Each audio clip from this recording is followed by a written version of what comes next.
আসসালামু আলাইকুম। আমরা করব জয়ের আজকের পর্বে তোমাদের সকলকে একরাশ প্রীতি ও শুভেচ্ছা জানিয়ে শুরু করছি আমাদের আজকের আয়োজন। তোমাদের সাথে আছি আমি তাইম আহমেদ বৃন্ত। প্রতি পর্বের মতো এই পর্বেও শুরুতেই জানিয়ে দিচ্ছি এ সপ্তাহের সংবাদ শিরোনামগুলো। বিশ্বে এইচএমভি ভাইরাসে আক্রান্তের সংখ্যা বাড়ছে, সাধারণ উপসর্গ দেখা দিলে সচেতন হতে হবে।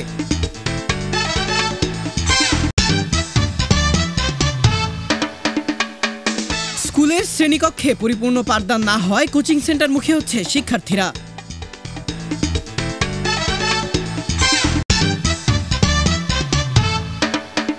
গত 7 বছরে স্কুল কলেজ থেকে ঝরে পড়েছে প্রায় 14 লাখ শিক্ষার্থী। দারিদ্রতা এবং বাল্যবিবাহ যার মূল কারণ। এবারে বিস্তারিত।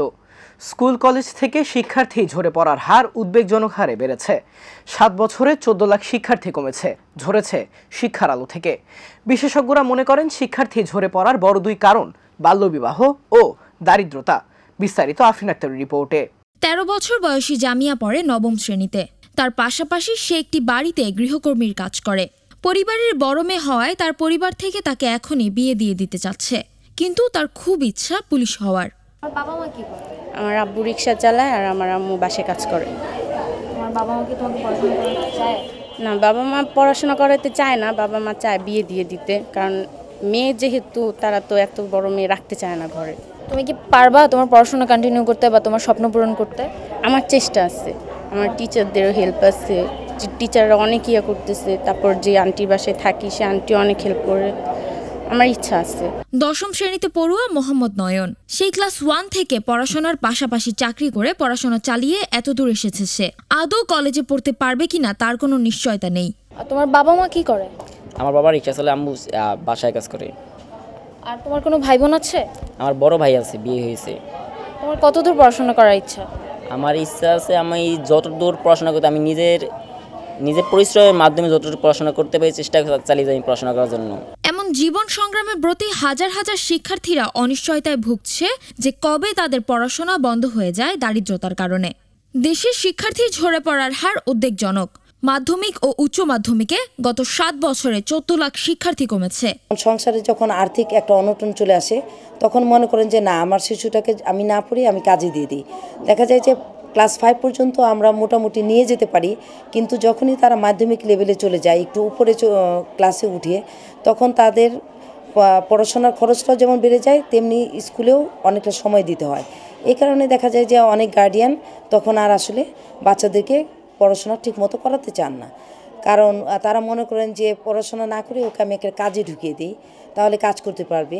এটা একটা বিষয় আছে। আর মেয়েদের ক্ষেত্রে দেখা যায় যে একটু গার্ডিয়ান মনে করেন যে না, আমার মেয়েটা এখন বড় হয়ে গিয়েছে, ওকে আসলে আমি পড়াশোনাটা না করি, আমি ওকে তার সাথে বিয়ে দিয়ে দিই।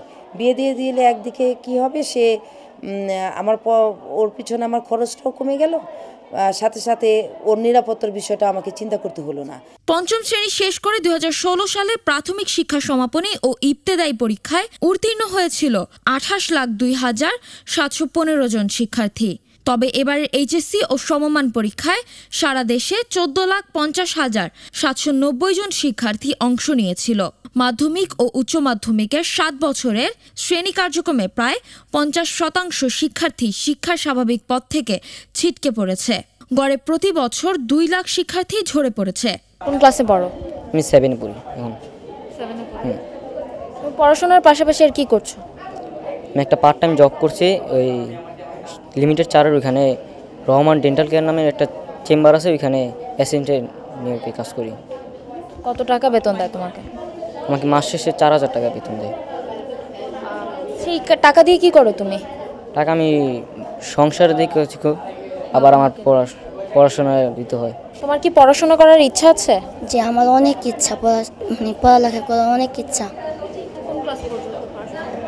আমি চাই 10 পর্যন্ত পড়লে হইব, তারপর আমি এখন পড়ালেখা করতে পারতাছি না, যে আমার অনেক ইচ্ছা আছে শিক্ষিত হওয়া। আম্মু অসুস্থর জন্য, তার জন্য পড়াতে চাই। দিনে কয় ঘন্টা কাজ করো তুমি সবজির দোকানে? দিনে 8 থেকে 9 ঘন্টা। আর বাকি সময়? বাকি সময় তো স্কুলে আসি। স্কুলে আসো?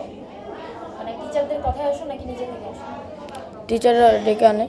টিচাররা ডেকে আনে তোমাকে? তোমার কি পড়াশোনা করার ইচ্ছা নেই? বিশেষজ্ঞরা বলছেন স্কুল কলেজ পার হওয়ার আগেই শিক্ষার্থীদের ঝরে পড়ার বড় দুটি কারণ হলো বাল্যবিবাহ ও পরিবারের দারিদ্রতা। প্রাথমিক স্কুলে যারা পড়ে আমরা সেই সকল শিশুদের বাসায় যখন যাই যে শিশুর উপস্থিতি কেন স্কুলে কম, আমরা আসলে মূলত দেখতে পাই বিশেষ করে কন্যা শিশুর বেলায় যে তার মা গার্মেন্টসে কাজ করছে অথবা মা কোনো বাসা বাড়িতে কাজ করছে, সেই মা কি করছে তার যে কোলের শিশুটি যার বয়স 7 থেকে 8 মাস সেই শিশুটিকে তার যে শিশুটির স্কুলে যাওয়ার কথা কন্যা শিশু যার বয়স 7 থেকে 8 বছর তার কাছে রেখে যাচ্ছে। পাশাপাশি যদি ছেলে শিশুর বেলায় আসে, বাবারা দিনমজুর বা রিক্সা চালাচ্ছে অথবা বাবা অসুস্থ অথবা অনেক বাবা আছে মাদকাসক্ত, সেই পরিবারে কিন্তু একটা বিশাল আর্থিক দৈন্যতা লেগেই থাকে। তখন সেই পরিবারের যেই শিশুটির বয়স 10 বছর তাকে দিয়ে দিচ্ছে কোনো দোকানে কাজ করার জন্য, তাকে দিয়ে দিচ্ছে 12 বছর না হতে টেম্পোতে হেল্পারি করার জন্য, অর্থাৎ তাকে এমন কোনো পেশার সাথে দিচ্ছে যে পেশা থেকে বের হয়ে সে তার শিক্ষাটাকে কন্টিনিউ করতে পারছে না। আরও একটা কারণ হচ্ছে ভীষণ মাইগ্রেশন আমরা দেখতে পাই। আজকে ঢাকার যদি মোহাম্মদপুরে থাকে কালকে মিরপুরে অথবা এরপর দিন চলে গেল গোরান বা মেরাদিয়াতে অথবা গ্যান্ডারিয়াতে। এই যে দ্রুত তারা এক জায়গা থেকে আরেক জায়গায় স্থানান্তরিত হচ্ছে, এই কারণে শিশু যখন মিরপুর স্কুলে ভাষান্তরে যদি আমরা ধরে নেই যে কোনো একটা প্রাইমারি স্কুলে ভর্তি হয়েছে, তখন বাবা তার জীবিকা ওই জায়গায় পরিবর্তন হচ্ছে বলে সে কী করলো গ্যান্ডারিতে চলে গেল অন্য কোনো একটা পেশায়। তখন যে বছরের মাঝখানের সময়ে যে উনি স্থানান্তরিত হলেন, কিন্তু তার মধ্যে সেই ভাবনাটা আসে না যে আমি সেই স্কুল থেকে ট্রান্সফার সার্টিফিকেট নিয়ে অথবা স্কুলের সুপারিশ নিয়ে আমি আমার সন্তানকে আরেকটা স্কুলে ভর্তি করাবো। কি দেখা গিয়েছে যে উনি ওনার সন্তানকে ওই বছর ভর্তি করাননি। পড়ালেখা বাদ দিয়ে ধরতে হচ্ছে পরিবারের হাল, পরিবারের আর্থিক সংকট। তাই পঞ্চম থেকে নবম শ্রেণীর পরই লেখাপড়ায় ইতি টানে বেশিরভাগ শিক্ষার্থীরা। তাই শিক্ষাক্ষেত্রে শিক্ষার্থীদের বাড়তি সুযোগ দেওয়ার তাগিদ বিশেষজ্ঞদের। আফরিনা আক্তার, আমরা করব জয়, এটিএন বাংলা, ঢাকা। প্রাথমিক থেকে মাধ্যমিক ও উচ্চ মাধ্যমিক স্তরের 2/3 বেশি শিক্ষার্থী কোচিং সেন্টারে পড়াশোনা করে। স্কুলের শ্রেণীকক্ষে পরিপূর্ণ পাঠদান না হয় কোচিং সেন্টারে সন্তানকে পাঠাতে বাধ্য হচ্ছেন অভিভাবকেরা। শিক্ষকদের বেতন ভাতা বাড়ানোর পাশাপাশি অভিভাবকদের সচেতন হওয়ার তাগিদ বিশেষজ্ঞদের। বিস্তারিত ফারিয়া আক্তারের প্রতিবেদনে। আইনে নিষিদ্ধ থাকলেও রাজধানীতে চলছে শিক্ষকদের সহস্রাধিক কোচিং সেন্টার। স্কুলের শিক্ষকদের পাশাপাশি নামে বেনামে শিক্ষকদের কোচিং সেন্টারে পড়াশোনা করছে শিক্ষার্থীরা। অনেকটা বাধ্য হয়ে এসব কোচিং সেন্টারে পড়ছে শিক্ষার্থীরা। স্কুলের টিচাররা কি কোচিং করায়? হ্যাঁ, কয়েকজন করায়। তো আর কি কোচিং করতে কি টিচাররা বলে যে কোচিং করতে হবে? আমাকেও অনেকে সাজেস্ট করেছে, মানে টিচাররা করছে যে মানে তাদের কোচিং করতে। আমি এখন বনশ্রীতে থাকি, তো বনশ্রীর কোচিংয়েই আমি যাব। তো এখানে বেশি দূর হয়ে যায় দেখে আমি আসি না। আমার কি কোচিংয়ে কেন পড়তে হবে? স্কুলে কি আসল কথা হচ্ছে কি, মানে স্কুলে যেটা পড়ানো হয় আর বেশি মানে পড়ার জন্য আবার অনেকে কোচিংয়েও যায়। অনেকে আবার হচ্ছে অনেকে টপার আছে, ফাইনাল পরীক্ষা বা হাফ ইয়ারলি পরীক্ষায় ভালো করার জন্য আবার বাড়তি কোচিংয়ে যায়। বাসা স্কুলে আর কি সম্পূর্ণ পড়াটা হচ্ছে না বলে কি কোচিংয়ে যেতে হয় কিনা? হ্যাঁ, এটা মানে বলা যায়। অবশ্য 9-এ যেহেতু কোচিং করতেই হবে, কিছু করার নেই। পড়ালেখার মোটামুটি এখন আগের কারিকুলামের থেকে চাপ আছে। হ্যাঁ, বাসা থেকে বলছিল যে উদ্ভাসে দেওয়ার জন্য, এখন আম্মু বলছে আর একটু সময় যাক তখন দিব। শ্রেণীকক্ষে পরিপূর্ণ পাঠদান নিশ্চিত করতে পারছেন না অভিভাবকেরা, যে কারণে বাধ্য হয়ে তারা সন্তানদেরকে দিচ্ছেন কোচিং সেন্টারে। কোচিং করতে হয়? অবশ্যই করতে হয়, নইলে তো হবেই না। টিচারদের কাছে কেন কোচিং করতে হয়? টিচারদের কাছে কোচিং করা এটা হলো বাধ্যতামূলক হয়ে গেছে, কারণ ওনারা যদি পুরোপুরি ক্লাসে সব কমপ্লিট করায় দেয় তাহলে তো আমাদের টিচার লাগে না, যে গার্জিয়ানরাই পারে। কিন্তু কিছু ক্ষেত্রে যে দেখা যায় যে আমরা নিজেরাও বুঝি না কোনখান থেকে প্রশ্ন আসবে, কিভাবে আসবে, সেই ক্ষেত্রে আমরা অবশ্যই টিচার লাগে আমাদের। যদি স্কুল থেকে পরিপূর্ণভাবে পায় তাহলে আমাদের কোচিংয়ের তো আমাদের প্রয়োজন নাই। তো আমরা এই জিনিসটাই আশা করি যে স্কুল থেকে আমাদের বাচ্চারা পরিপূর্ণভাবে হয়ে উঠুক। সাম্প্রতিক একাধিক জরিপ থেকে জানা যায়, প্রাথমিক থেকে মাধ্যমিক ও উচ্চ মাধ্যমিক স্তরে 2/3 বেশি শিক্ষার্থী প্রাইভেট পড়ে। শহরে কোনো শিক্ষার্থী প্রাইভেট পড়ে না তা খুঁজে পাওয়া খুবই কঠিন। উচ্চ মাধ্যমিক স্তরে শিক্ষার্থীদের প্রাইভেট পড়ার হার বাড়ছে। স্কুলে যথাযথ পাঠদান না করে কোচিং করানোর মানসিকতার জন্য শিক্ষকদের বেতন ভাতা কম থাকাকে দায়ী করছেন শিক্ষাবিদরা। শিক্ষকরা তো তাদের বাস্তবতার কারণে বা দীর্ঘদিন যে কালচার চলে আসছে তার কারণে তারা প্রাইভেট পড়াচ্ছেন, কিন্তু অভিভাবকরাও কিন্তু সেখান থেকে সবাই বের হয়ে আসতে চাচ্ছেন না। কারা বের হতে চাচ্ছেন? যাদের আর্থিকভাবে যারা সচ্ছল না, যাদের জন্য কষ্ট হয়, তারা কিন্তু চাচ্ছে যে কোচিংটা বা এই বাণিজ্য না থাকলে বা প্রাইভেট না থাকলে তাদের সন্তানদের উপকার হতো। কিন্তু আসলে এখান থেকে বের হতে হলে যেটা করতে হবে আমি ব্যক্তিগতভাবে মনে করি সম্মিলিত প্রচেষ্টা। আইন থাকতে হবে, ওই আইন অভিভাবকদেরও মানতে হবে, শিক্ষকদের মানতে হবে, শিক্ষার্থীদেরকেও সচেতন হতে হবে যে আমার শিক্ষক যখন ক্লাসে পড়াচ্ছেন আমি যদি ফুল মনোযোগ দিয়ে ওই ক্লাসটা করি আমার হয়তো প্রাইভেট না পড়লেও চলবে। তাহলে তাদের যখন অপশন থাকবে, ভালো করে খেয়াল করে দেখেন, আমি যখন বিশ্বাস করছি যে আমার ক্লাসে না বুঝলে আমি 1 ঘন্টা পর আমার স্যারের কাছে প্রাইভেট পড়লে হয়ে যাবে, তখন কিন্তু অটোমেটিক মনোযোগেও একটা ঘাটতি চলে আসে। সুতরাং এই অপশনগুলো থেকে শিক্ষার্থীরাও যদি নিজেদের দূরে রাখেন সেটাও একটা কাজে লাগতে পারে। আর সর্বোপরি যারা আমাদের শিক্ষা ব্যবস্থায় পলিসির সাথে জড়িত, এটা আইন করলে শুধু হবে না, যে কোনো আইন বাস্তবায়নের জন্য সবচেয়ে বেশি গুরুত্বপূর্ণ হলো মনিটরিং। তথ্য বলছে কোচিংয়ের কারণে বর্তমানে শিক্ষা ব্যয় সিংহভাগই রাষ্ট্রের পরিবর্তে পরিবারের উপর পড়ছে। ফারি আক্তার, আমরা করব জয়, এটিএন বাংলা, ঢাকা।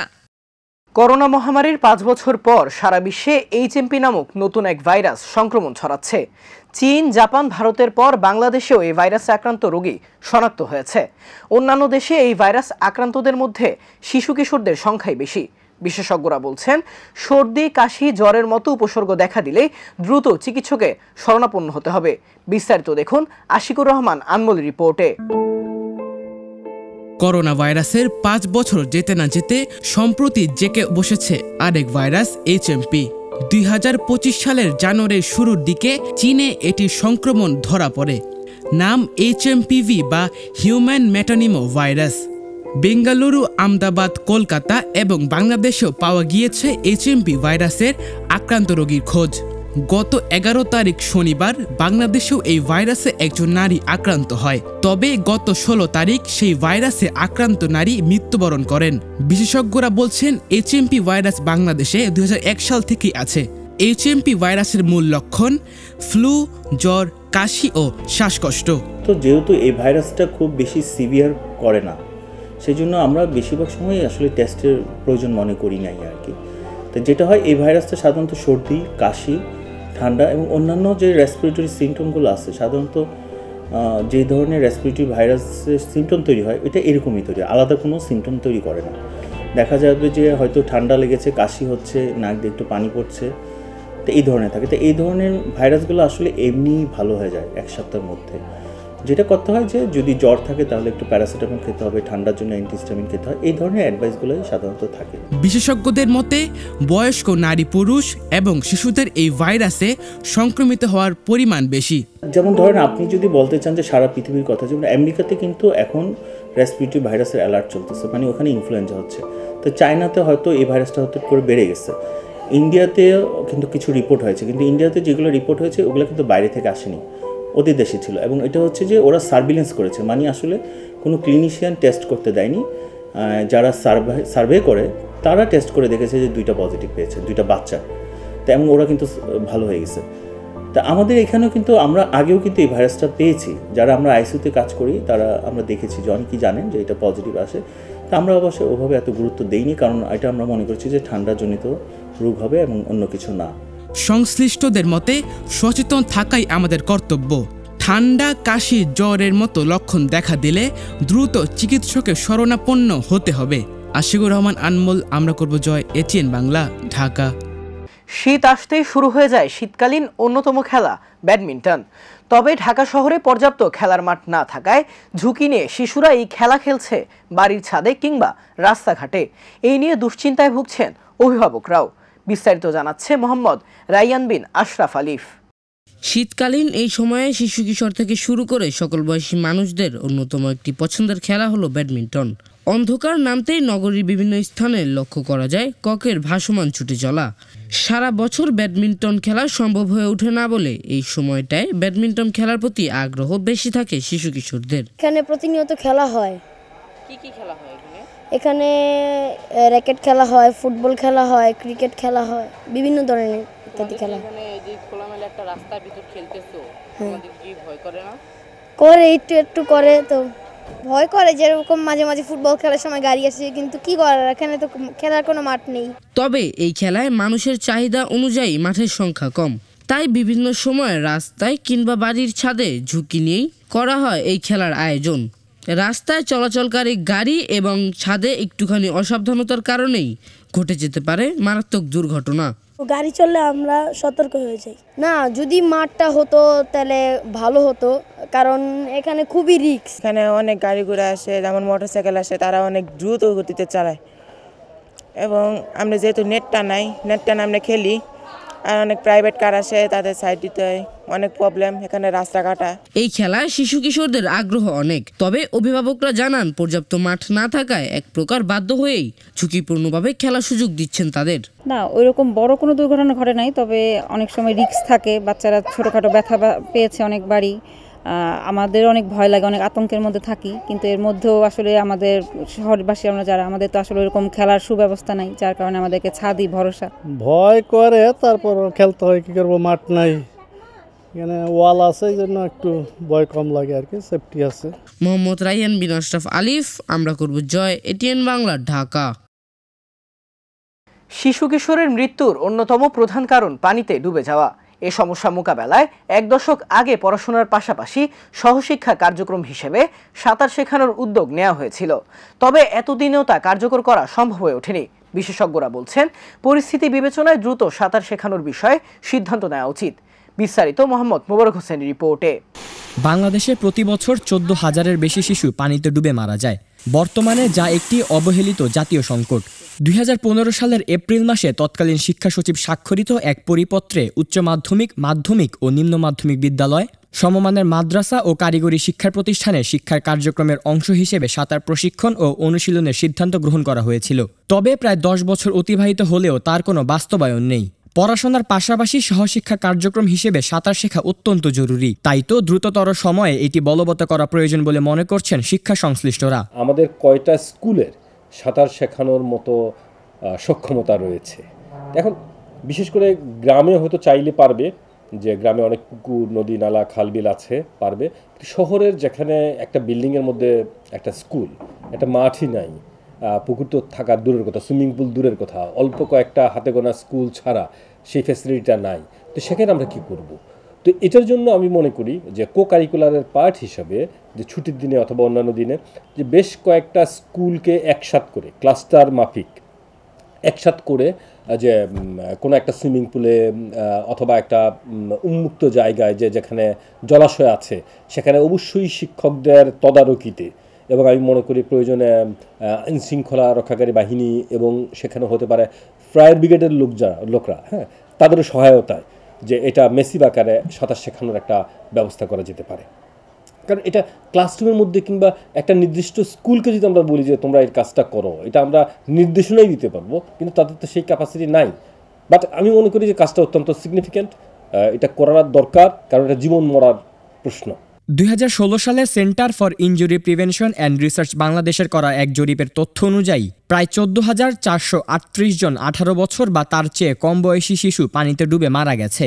বলতে গেলে দৈনিক প্রায় 40 জন শিশু সাঁতার না জানার কারণে পানিতে ডুবে মারা যায়।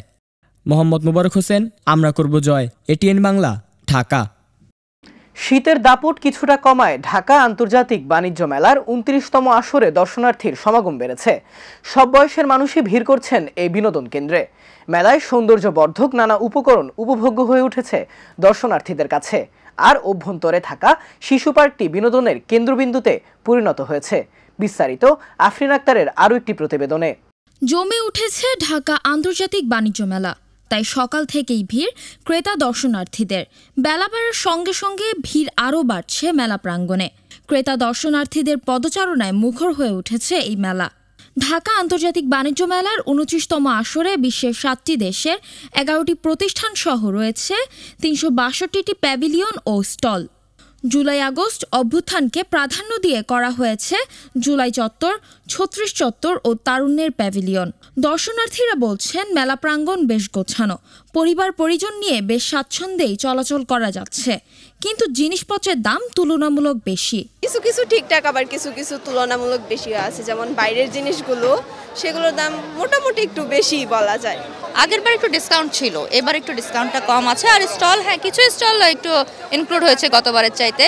তো ওই বিদেশি স্টলগুলো যদি আরও হয়, আর সবচেয়ে বেটার হয় যদি একটু আমাদের কনভেনিয়েন্ট হয়, মানে আমাদের ভিতরে হলে, ঢাকার ভিতরে। মেলায় শিশুদের উপস্থিতি চোখে পড়ার মতো। শিশুদের নির্মল চিত্ত বিনোদনের জন্য মেলায় রয়েছে শিশু পার্কও। মেলায় কেনাকাটার পাশাপাশি আগত শিশুদের বাড়তি বিনোদন যোগ করছে মেলার ভেতরের এই মিনি শিশু পার্কটি। কেমন লাগে এখানে আসলে? অনেক ভালো। কি কি কেনাকাটা হয় এখানে আসলে? অনেক কিছু। সবচেয়ে মজার জিনিস কি লাগে, মানে বাণিজ্য মেলার সবচেয়ে মজার, সবচেয়ে ইন্টারেস্টিং পার্ট কি? রাইট। এখনো কিছু কেনা হয়নি, কিনবো, আসছি তোকে বলি। কি কি দেখেছো?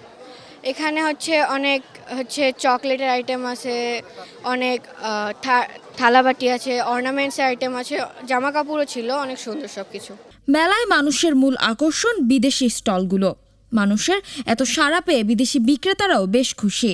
Cheapest lamps we have like 3,000, 2,000 taka, up to 50, 60, 70,000 taka. But the idea is our lamps, they're pure, authentic and pure bronze, like they never change color. বাণিজ্য মেলা প্রাঙ্গণ ঘুরে দেখা যায় দর্শনার্থীরা বিভিন্ন স্টল ঘুরে দেখার পাশাপাশি কেনাকাটা করছেন। বেশি ভিড় লক্ষ্য করা গেছে গৃহস্থলীর জিনিসপত্র, শীতের পোশাক, কাপড় ও খাবারের দোকানগুলোতে। তবে তুলনামূলক কম ভিড় রয়েছে ইলেকট্রনিক্স ও আসবাবপত্রের স্টল প্যাভিলিয়নে। আফরিন আক্তার, আমরা করব জয়, এটিএন বাংলা, ঢাকা। দেখতে দেখতে শেষ হয়ে গেল আমরা করব জয়ের জন্য নির্ধারিত সময়। তোমাদের ভালো লাগা, মন্দ লাগা কিংবা পরামর্শমূলক কিছু থাকলে তা আমাদের চিঠি লিখে জানাতে পারো। আমাদের কাছে চিঠি লিখবার ঠিকানা: পরিচালক আমরা করব জয়, ATN Bangla, multimedia production company limited, ওয়াসা ভবন, 2য় তলা, 98 কাজী নজরুল ইসলাম এভিনিউ, কারওয়ান বাজার, ঢাকা 1215, বাংলাদেশ। বন্ধুরা, তোমরা চাইলে আমরা করব জয়ের খুদে সাংবাদিক হিসেবে আমাদের সঙ্গে যুক্ত হতে পারো। তোমাদের জীবন বৃত্তান্ত পাঠিয়ে দাও আমাদের ইমেল অ্যাড্রেসে। তোমাদের বয়সসীমা হতে হবে 8 থেকে 14 বছর। জীবন বৃত্তান্ত পাঠানোর শেষ তারিখ 23 জানুয়ারি 2025।